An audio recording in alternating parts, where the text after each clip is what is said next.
بسم اللہ الرحمن الرحیم۔ السلام علیکم پیارے دوستو، جب بھی محرم کا مہینہ آتا ہے تو محرم میں بہت سارے نکلنے والے جلوسوں میں اکثر آپ لوگوں کو بھی ایک سجا ہوا گھوڑا نظر آتا ہوگا۔ ویسے تو عام طور پر یہ گھوڑا آپ لوگوں کو انہی جلوسوں میں نظر آئے گا کہ جو شیعہ فرقے کی طرف سے نکالے جاتے ہیں، مگر ہاں، کچھ سنی لوگ بھی اس سجے ہوئے گھوڑے کو اپنی محفلوں یا پھر اپنے جلوسوں میں لے کر جاتے ہیں، اور جو لوگ بھی ایسا کرتے ہیں وہ اس گھوڑے کو بہت زیادہ عزت اور احترام کے ساتھ دیکھتے ہیں،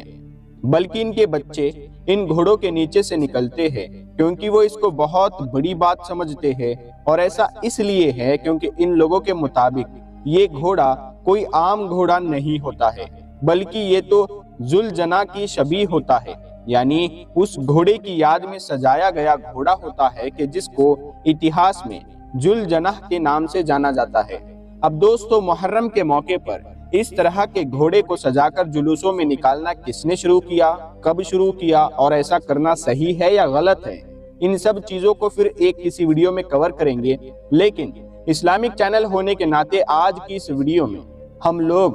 ذوالجناح گھوڑے کے اتہاس کو جاننے کی کوشش کریں گے کہ آخر اس کی گنتی آج بھی اتہاس کے سب سے مشہور گھوڑوں میں کیوں کی جاتی ہے، اور آخری پیغمبر یعنی حضرت محمد مصطفیٰ صلی اللہ تعالی علیہ وسلم کے ساتھ اس گھوڑے کا کیا خاص رشتہ تھا،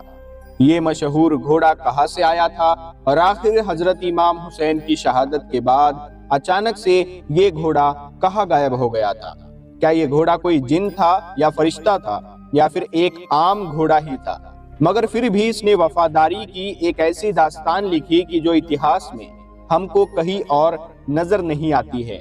تو چلیے دوستو، آج اس ویڈیو میں ہم اپنے ان سارے ہی سوالوں کے جواب جاننے کی کوشش کریں گے۔ پیارے دوستو، سب سے پہلے تو آپ لوگ یہ بات جانتے چلیے کہ ذوالجناح دراصل اتہاس کا وہی مشہور گھوڑا تھا جو کربلا کے میدان میں امام حسین کے ساتھ میں موجود تھا، اور 61 ہجری 10 محرم کے دن امام حسین اسی گھوڑے پر سوار ہو کر ہی یزیدیوں کے خلاف لڑتے ہوئے شہید ہوئے تھے۔ یہی وہ گھوڑا تھا جس نے امام حسین کی طرف آنے والے تیروں کو اپنے اوپر لے کر امام حسین کی حفاظت کی۔ یہ امام حسین کا آخری ساتھی تھا۔ اب یہ کوئی عام گھوڑا نہیں تھا، بلکہ اس کا تو یہ جو نام ہے ذوالجناح، یہ بھی پیغمبر حضرت محمد صلی اللہ تعالی علیہ وسلم کے کہنے پر ہی رکھا گیا تھا، جس کا مطلب ہوتا ہے دو پروں والا۔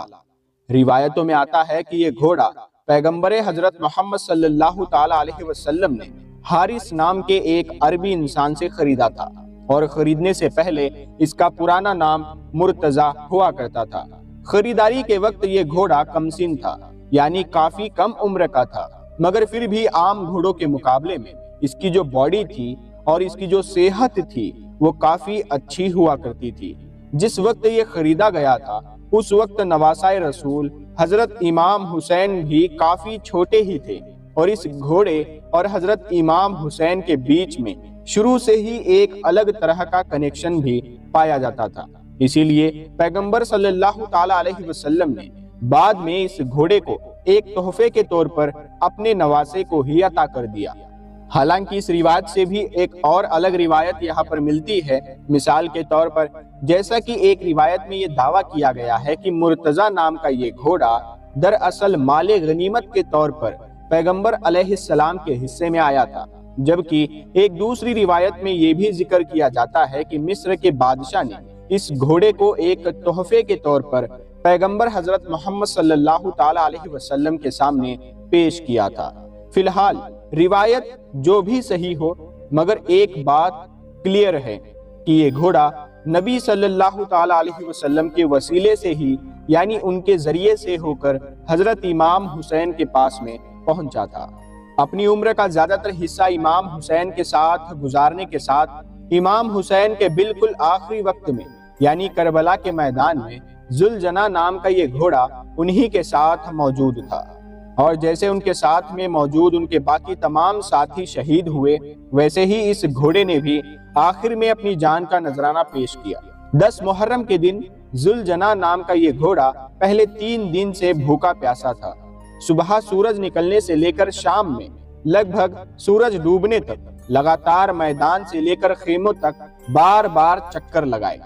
پیارے دوستو، اس نے چکر کیوں لگائے؟ کیونکہ یہ اہل بیت اور ان سے جڑے ہوئے تمام لوگوں کی لاشوں کو بار بار خیموں تک لے کر آ رہا تھا۔ آخری وقت میں جب حضرت امام حسین تنہا رہ گئے تھے تو وہ اپنے خیمے واپس آئے اور رخصتی لے کر میدان میں واپس جانے کے لیے گھوڑے کو ایڑ لگائی۔ تھکن سے چور ذوالجناح نے آگے بڑھنے سے انکار کر دیا، کیونکہ حضرت امام حسین کے اس وفادار ساتھی کو میدان میں لگاتار رہتے ہوئے یہ محسوس ہو چکا تھا کہ آگے کیا ہونے والا ہے۔ اسی لیے ذوالجناح نے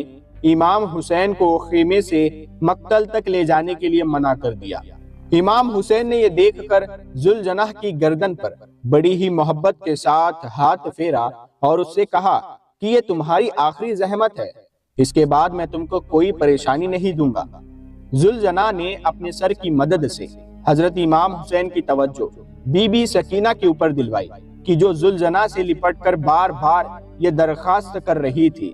کہ وہ ان کے بابا امام حسین کو مقتل تک نہ لے کر جائے، کیونکہ جو بھی وہاں تک گیا وہ دوبارہ واپس نہیں آیا۔ امام حسین نے بی بی سکینہ کو بہلایا اور اس کے بعد تیزی کے ساتھ گھوڑے کو ایڑ لگا کر وہاں سے مقتل کی طرف، یعنی جہاں پر وہ شہید ہوئے تھے، وہاں نکل گئے۔ کربلا کے میدان میں حضرت امام حسین کی شہادت کے بعد ان کی تلوار اور ان کی دستار کو یہی گھوڑا لے کر خیمے کی طرف بڑھا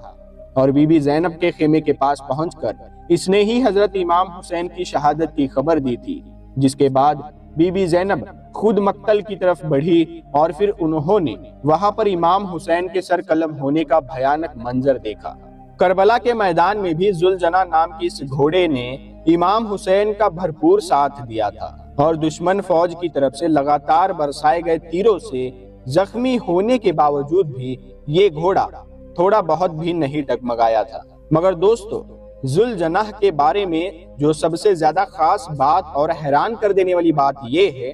کہ حضرت امام حسین کی شہادت کے فوراً بعد یہ گھوڑا کہاں غائب ہو گیا تھا، یہ بعد میں کسی کو بھی پتہ نہیں چل سکا۔ اس سے ریلیٹڈ بہت ساری الگ الگ کتابوں میں بہت ساری چیزیں جو ملتی ہے، مگر وہ ثبوتوں کے لحاظ سے اتنی زیادہ سٹرونگ نہیں ہے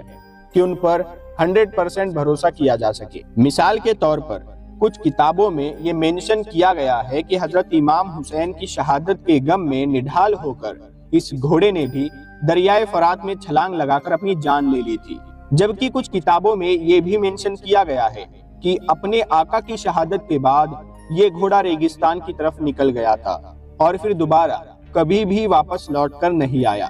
اور بہت سے لوگ یہ کہتے ہیں کہ ذوالجناح جو گھوڑا تھا یہ کربلا کے جنگ میں شہید ہو گیا تھا۔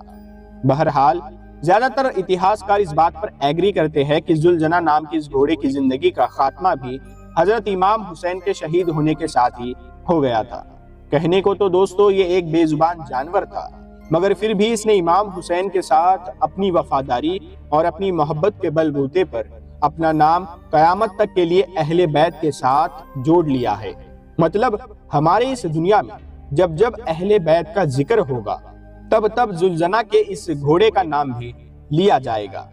دوستو، جیسا کہ ہم نے آپ کو پہلے ہی بتایا کہ ذوالجناح سے ریلیٹڈ الگ الگ کتابوں میں بہت ساری چیزیں لکھی گئی ہے۔ مثال کے طور پر کچھ اتہاسکاروں نے تو یہاں تک کہہ دیا کہ یہ گھوڑا کوئی جانور نہیں بلکہ جانور کی شکل میں ایک جن تھا جو حضرت امام حسین کی خدمت پر لگا ہوا تھا، جبکہ کچھ نے لکھا ہے کہ یہ گھوڑا کوئی عام نہیں تھا بلکہ نسلی طور پر بہت خاص تھا، یعنی پیغمبر حضرت محمد صلی اللہ تعالی علیہ وسلم کے لیے ہی بنا تھا، کیونکہ اس کا شجرہ جو اوپر تک جا کر حضرت اسماعیل علیہ السلام کے گھوڑے سے مل جاتا ہے۔ اب ان تمام باتوں میں کتنی سچائی ہے اور کتنا فسانہ ہے یہ تو اللہ ہی جانتا ہے۔ پیارے دوستو، آپ کو یہ معلومات کیسی لگی آپ ہمیں کمنٹ کر کے ضرور بتائیے گا، اور ویڈیو کو لائک ضرور کیا کریں، کیونکہ دیکھیں لائک کرنے سے ہمیں یہ پتہ چلتا ہے کہ آپ یہ ویڈیو دیکھ رہے ہیں اور آپ کو یہ ویڈیو پسند آ رہی ہے، تو ویڈیو کو لائک کیا کریں اور اسے شیئر ضرور کیا کریں۔ تو ہم ملتے ہیں آپ کو اگلی ویڈیو میں، تب تک کے لیے السلام علیکم۔